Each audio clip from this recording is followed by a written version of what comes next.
Assalamualaikum warahmatullahi wabarakatuh. Perkenalkan, nama saya Fatimah Amini dari Pendidikan Geografi 2019 Universitas Lampung dari kelas B genap dengan NPM 1913034046.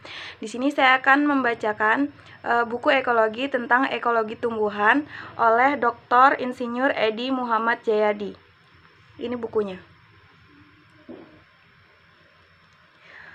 Di bab pertama yaitu pendahuluan. Saya akan membacakan rangkuman materi dari bab 1 ini. Secara umum, ekologi tumbuhan diartikan sebagai kajian tentang hubungan timbal balik antara tumbuhan dan lingkungannya. Lingkungan yang dimaksud adalah abiotik, biotik, dan budaya. Secara garis besar, sejarah perkembangan ekologi tumbuhan dapat dikelompokkan menjadi 3 periode, yaitu periode awal, periode abad 17-19, dan periode abad 21 sampai sekarang.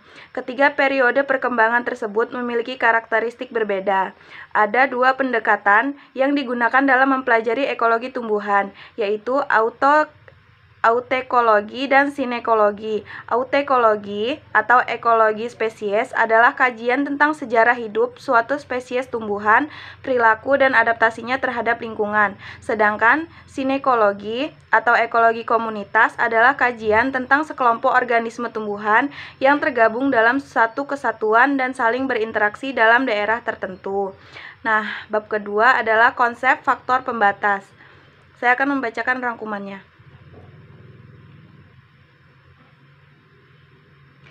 Faktor pembatas adalah suatu yang dapat menurunkan tingkat jumlah dan perkembangan suatu organisme, termasuk tumbuhan, pada suatu ekosistem. Faktor pembatas didasari oleh hukum minimum Liebig dan hukum toleransi Selford. Namun, karena keduanya dirasakan oleh para ahli tidak memadai untuk menjelaskan fenomena organisme di alam, lalu keduanya digabung sehingga terbentuklah konsep gabungan faktor pembatas. Konsep gabungan faktor pembatas adalah keadaan yang mendekati atau melampaui ambang batas toleransi suatu kondisi, yang terdiri atas kisaran minimum atau maksimum dari faktor-faktor abiotik suatu ekosistem. Faktor fisik merupakan salah satu faktor yang membatasi penyebaran tumbuhan. Faktor fisik utama yang bertindak sebagai faktor pembatas adalah suhu, radiasi matahari, arus, dan tekanan air dan pH. Banyak spesies tumbuhan yang dapat digunakan sebagai indikator yang berkaitan dengan karakteristik lingkungan. Alasannya karena keberadaan dapat membantu mencirikan sifat tanah setempat, kondisi lingkungan yang tercemar, potensi sumber daya lahan untuk hutan, padang rumput, atau tanaman perairan. Bab ketiga adalah pengaruh faktor abiotik terhadap tumbuhan.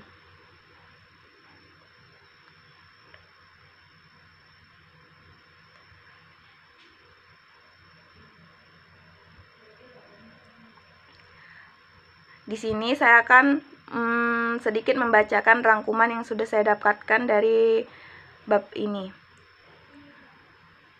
Secara umum, kualitas tanah yang dikehendaki oleh tanaman adalah bertekstur lempung, struktur gembur, pH tanah masam, dan banyak mengandung bahan organik.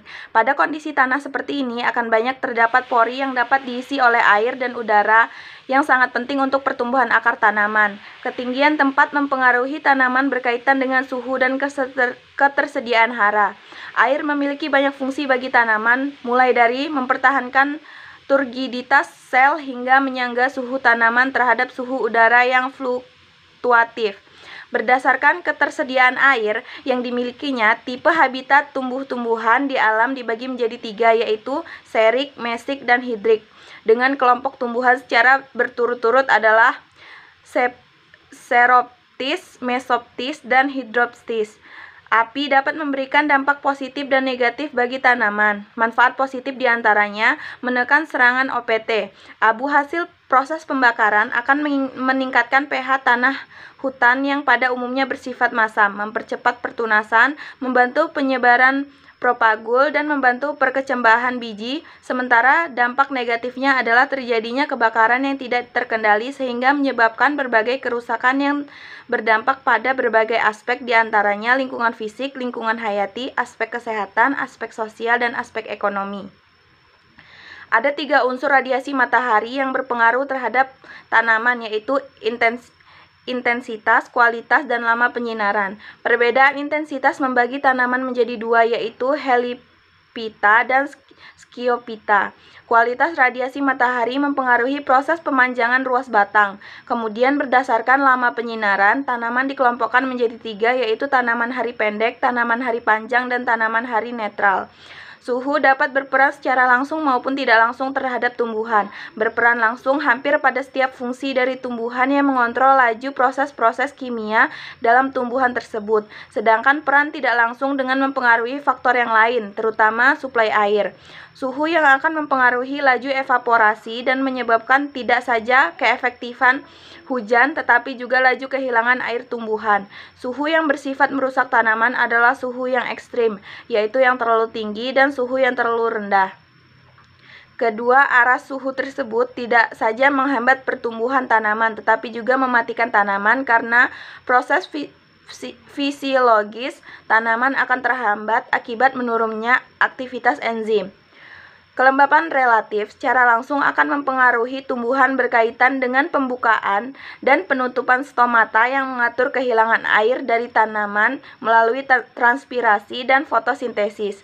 Selain itu, kelembapan relatif juga akan mempengaruhi pertumbuhan secara tidak langsung melalui pengaruhnya terhadap temperatur dan tingkat serangan hama dan penyakit. Tingkat serangan beberapa serangan hama, misalnya hama wereng pada tanaman padi dan kutu daun pada tanaman kacang-kacangan, biasanya akan meningkat pada kelembapan yang tinggi. Dalam kondisi normal, curah hujan berpengaruh positif bagi pertumbuhan tanaman, baik pertumbuhan vegetatif maupun generatif. Dampak negatifnya lebih banyak berkaitan dengan kondisi iklim yang ekstrim. Hujan lebat yang biasanya disertai dengan angin kencang akan merontokkan daun-daun, mematahkan ranting dan cabang-cabang pohon. Bahkan dalam kecepatan tertentu dapat menumbangkan pohon-pohon yang diterpanya. Angin yang dibutuhkan untuk pertumbuhan tanaman adalah angin yang dapat mendukung pertukaran gas. Oleh karena itu, angin yang sesuai adalah angin moderat. Bab selanjutnya, bab keempat, yaitu pengaruh faktor biotik pada tumbuhan. Di sini saya akan membacakan rangkumannya juga. Interaksi antara tumbuhan dan hewan dikelompokkan menjadi beberapa bentuk, diantaranya herbivori, yang kedua simbiosis dan non-simbiosis, yang ketiga predasi. Herbivori merupakan proses pemangsaan tumbuh-tumbuhan oleh hewan dengan kerusakan sebagian atau seluruh bagian tanaman. Simbiosis merupakan interaksi yang sangat erat antara hubungan tumbuhan dan hewan dilakukan untuk memperoleh keuntungan di antara keduanya, misalnya pada kasus akasia dan semut. Mutualisme non-simbiosis juga merupakan interaksi yang menguntungkan keduanya namun tidak spesifik, misalnya pada bunga dan polinator. Predasi atau pemangsaan dapat juga terjadi oleh tumbuhan terhadap hewan, misalnya pada carnivorous plants. Interaksi antara tumbuhan dan mikroorganisme ada yang bersifat simbiosis mutualisme dan ada yang parasitisme. Pada simbiosis mutualisme, sifat hubungan spesifik dan keduanya diuntungkan. Sementara itu, pada simbiosis parasitisme, tumbuhan sebagai inang dirugikan, sedangkan mikroorganisme diuntungkan. Aktivitas budidaya tanaman sebagai upaya untuk meningkatkan kuantitas dan kualitas pangan dilakukan oleh manusia melalui inovasi pertanian. Revolusi Neolitik merupakan inovasi pertanian pertama yang dilakukan sekitar 10.000 tahun sebelum Masehi. Inovasi pertanian kedua melalui revolusi hijau yang dimulai pada tahun 1960-an dan inovasi pertanian ketiga melalui rekayasa genetika dimulai sekitar tahun 1970-an. Bab yang kelima adalah sukesi. Sukesi ekologis merupakan proses perubahan vegetasi dalam ekosistem menuju keseimbangan. Jenis sukesi dibagi menjadi dua, yaitu sukesi primer dan sukesi sekunder. Perbedaan utama di antara keduanya terletak pada kondisi habitat awalnya. Pada sukesi primer, habitat awal terdiri atas substrat yang sama sekali baru, sehingga tumbuh-tumbuhan yang tumbuh pada tahap awal berasal dari biji dan benih yang datang dari luar. Sementara itu pada sukesi sekunder, biji dan benih tidak saja berasal dari luar tetapi dari dalam habitat itu sendiri. Sukesi tidak saja terjadi di lingkungan daratan tetapi juga di lingkungan perairan karena adanya proses pendangkalan badan air. Oleh karena itu, berdasarkan tempat terbentuknya, terdapat 3 jenis sukesi yaitu hidrosere, halosere, dan sekrosere. Tumbuhan fase awal dan fase akhir sukesi menggunakan strategi yang berbeda. Tumbuhan fase awal memiliki ukuran biji yang kecil sehingga mudah diterbangkan oleh angin dan dapat dengan segera menempati habitat baru. Sedangkan tumbuhan fase akhir sukesi memiliki ukuran biji yang relatif lebih besar namun tahap terhadap kondisi teduh. Bab ke-6 adalah penyebaran populasi tumbuhan. Persebaran tumbuhan di bumi dipengaruhi oleh faktor-faktor biologik seperti faktor dalam atau internal, meliputi perkawinan, silang, mutasi, dan modifikasi genetika dari tumbuhan tersebut, dan faktor geografik sebagai faktor luar atau eksternal melalui perubahan iklim, tanah, aktivitas vulkanik, dan kerak bumi. Persebaran tumbuhan di dunia dibagi menjadi 6 wilayah, yaitu wilayah Etiopian, wilayah Paleartik, wilayah Neartik, wilayah Neotropik, wilayah Oriental, dan wilayah Australian.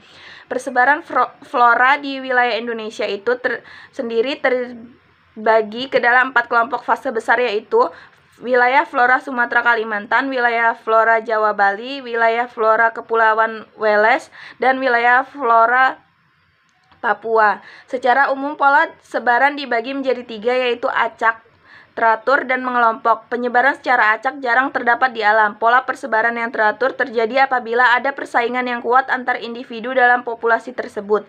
Pola mengelompok pada paling umum terjadi di alam. Kemudian bab ke-7 analisis vegetasi.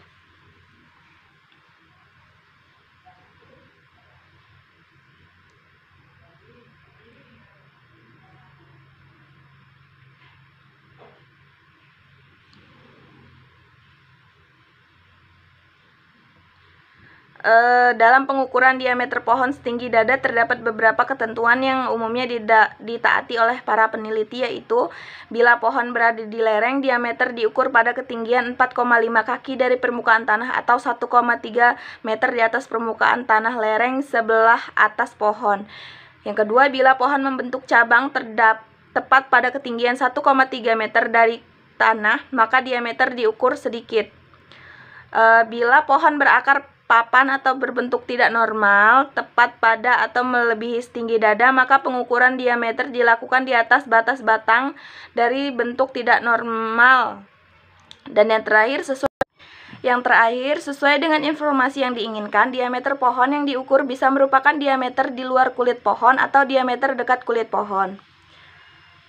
Kemudian bab ke-8, vegetasi ekosistem lingkungan daratan.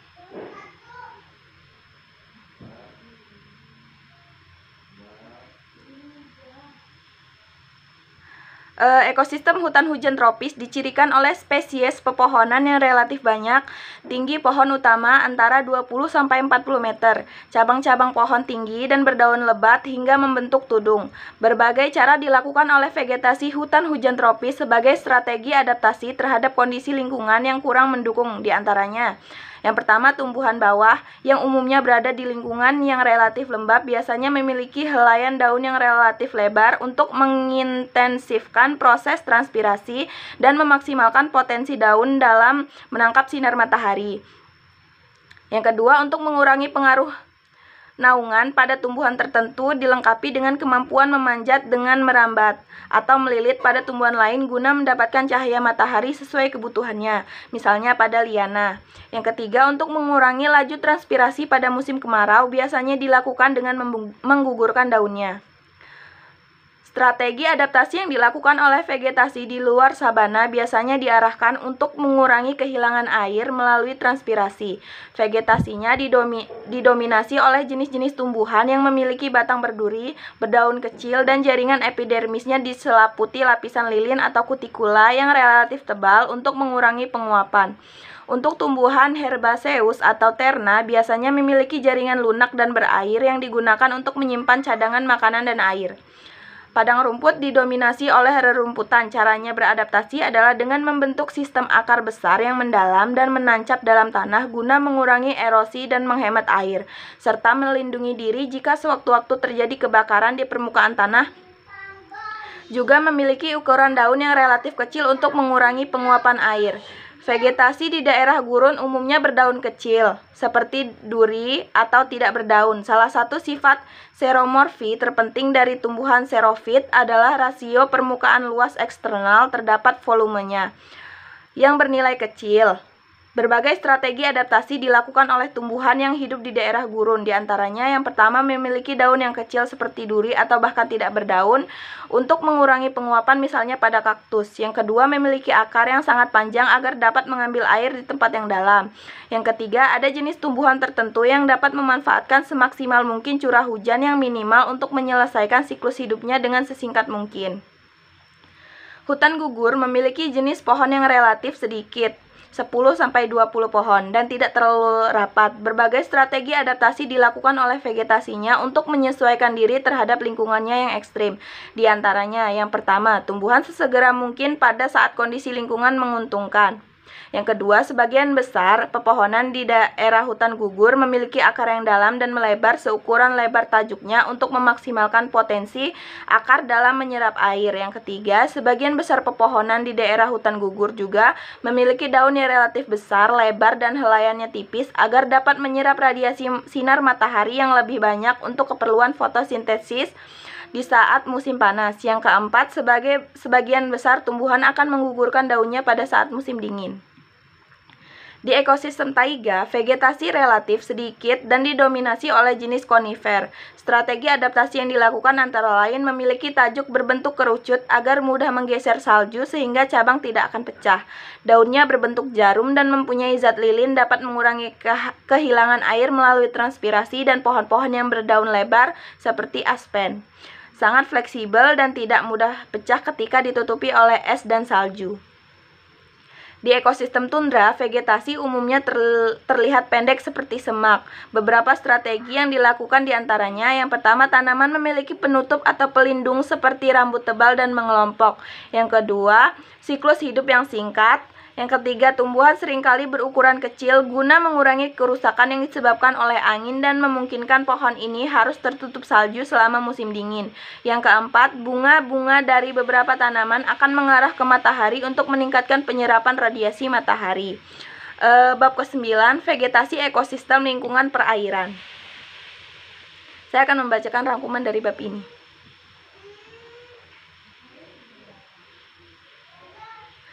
Tipe vegetasi sepanjang zona aliran sungai bervariasi.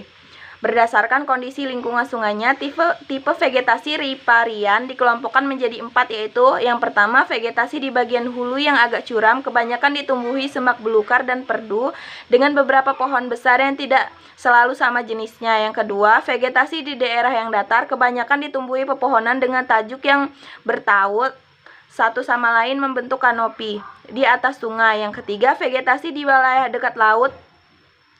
Zona riparian di daerah ini bisa memiliki pohon-pohon besar dan tinggi, biasa dikenal dengan hutan riparian. Yang keempat, vegetasi di daerah yang berdrainase buruk. Dengan hutan riparian ditumbuhi jenis-jenis yang lebih beradaptasi dengan lingkungan perairan. Strategi adaptasi vegetasi di ekosistem lingkungan sungai bervariasi tergantung kondisi lingkungan tumbuhannya. Vegetasi tumbuhan air yang ada di danau dibagi menjadi 2 kelompok utama, yaitu yang pertama, ganggang yang terdiri atas sel-sel tunggal atau berantai, dan yang kedua, tumbuhan berpembuluh. Strategi adaptasi yang dilakukan oleh tumbuhan air pada ekosistem danau diantaranya, yang pertama, kutikula tipis. Kutikula berperan mencegah kehilangan air. Oleh karena itu, sebagian besar tumbuhan air memiliki kutikula tipis dan atau tidak memiliki kutikula. Yang kedua, stomata pada umumnya selalu terbuka sepanjang waktu sebab air melimpah dan oleh karena itu membutuhkan mekanisme untuk mempertahankan air. Yang ketiga, terjadi peningkatan jumlah stomata baik pada permukaan atas maupun bawah. Yang keempat, umumnya mempunyai kantong udara untuk mengapung. Yang kelima, akar kecil atau tipis. Air dapat berdifusi langsung ke dalam daun. Yang keenam, spesialisasi akar untuk mengambil oksigen. Yang ketujuh, tumbuhan umumnya mengapung. Ekosistem lingkungan rawa-rawa dihuni oleh spesies-spesies tumbuhan yang cenderung berkelompok membentuk komunitas tumbuhan yang miskin spesies dengan penyebaran tidak merata. Strategi adaptasi yang dilakukan oleh vegetasi di daerah rawa-rawa yaitu selain harus mampu menyesuaikan diri terhadap lingkungan yang berair dan berlumpur, juga harus memiliki kemampuan untuk menyesuaikan diri dengan kondisi lingkungan yang berkadar garam tinggi. Oleh karena itu, mereka umumnya mempunyai adaptasi khusus yang memungkinkan untuk tumbuhan dan berkembang dalam substrat atau lahan mangrove seperti kemampuan berkembang biak yang unik, toleransi terhadap kadar garam air tinggi, kemampuan bertahan terhadap perendaman oleh pasang surut, memiliki pneumatopore atau akar nafas bersifat sukulentis dan kelenjar yang mengeluarkan garam. Muara memiliki kondisi lingkungan yang berair dan berlumpur serta berkadar garam tinggi. Beberapa strategi adaptasi yang dilakukan oleh vegetasi yang menempatinya adalah akarnya memiliki filter khusus yang mampu memisahkan garam saat menyerap air. Juga dapat membuang kelebihan garam dalam jaringan tubuh melalui daunnya. Memiliki batang yang sukulen yang digunakan untuk menyimpan air mirip kaktus. Strategi adaptasi tumbuhan mangrove terdapat lingkungan tumbuhan yang ekstrim. Antara lain dilakukan dengan yang pertama sistem perakaran yang khas dan lentisel sebagai tanggapannya terhadap kondisi tanah yang jenuh air. Yang kedua, adanya kelenjar garam pada golongan sekretor dan kulit yang mengelupas pada golongan non-sekretor. Dan yang ketiga, struktur dan posisi daun yang khas sebagai respon terhadap radiasi matahari dan suhu yang tinggi. Di bab yang ke-10 yang terakhir, vegetasi ekosistem buatan. Rangkuman materinya adalah sebagai berikut. Sebagai ekosistem binaan manusia, agroekosistem memiliki perbedaan yang kontras dengan ekosistem alami. Ekosistem alami memiliki keberagaman biotik dan genetik yang tinggi sehingga tingkat stabilitas dan keberlanjutan fungsinya tinggi. Sedangkan agroekosistem memiliki keragaman biotik dan genetik yang rendah, bervariasi antar lokasi, tidak stabil dan rentan terhadap gangguan dari luar maupun dalam.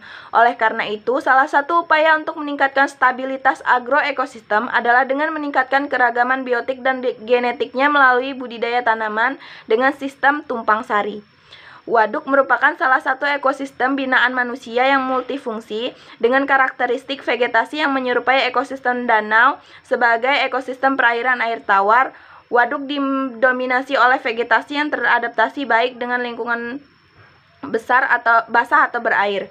Hutan kota merupakan hamparan lahan yang bertumbuhan pohon-pohon yang kompak dan rapat di wilayah perkotaan baik pada tanah negara maupun tanah hak dengan tujuan untuk menjaga kelestarian, keserasian dan keseimbangan ekosistem perkotaan yang meliputi unsur lingkungan, sosial dan budaya. Vegetasinya bervariasi mulai dari pepohonan yang membentuk tajuk tinggi, semak belukar, liana, epifit, tanaman merambat lain hingga tanaman penutup seperti rerumputan. Baiklah, itu adalah rangkuman dari bab-bab dari buku Ekologi Tumbuhan yang saya dapat. Penulisnya dari Dr. Insinyur Edi Jayadi. Saya mohon maaf apabila dalam pembacaan buku ini terdapat kesalahan. Saya mohon maaf. Saya akhiri. Wassalamualaikum warahmatullahi wabarakatuh.